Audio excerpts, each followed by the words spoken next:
Hello, Ram Ram सभी को नमस्ते। और मैं एक बहुत सुंदर गोवर्धन पूजा का गीत गाती हूँ। सुनिए आप लोग। भाई दूज आ चुका है पास में, तो सुनिए, बताइएगा कैसा लगता है।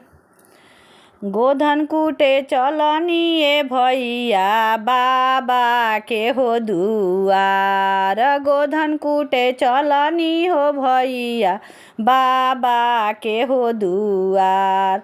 गालावा के हारावा ए भैया चोरावा ले चोरा। गालावा के हारावा ए भैया चोरावा ले चोरा।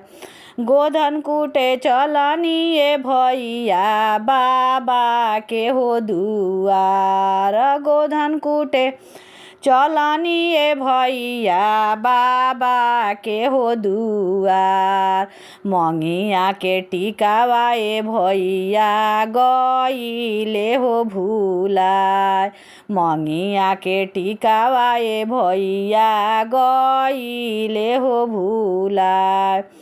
चारों ओर देखनी ए भैया दिया हो जाला। चारों ओर देखनी ए भैया दिया हो जाला। कतही ना लौके ए भैया गालावा के होहा। कतही ना लौके ए भैया टिकावा हो हमार। चोरावा में चोरावा जीजा सुंदर जीजा। चोरावा में चोरावा जीजा सुंदर जीजा। उहे जीजा हो चोर। फूल छड़ी मड़ी है भैया बनी है रेशम के डोर।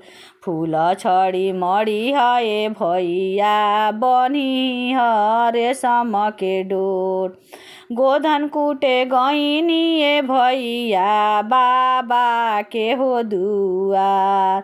गोधन कूटे गईनी ए भैया बाबा के हो दुआर।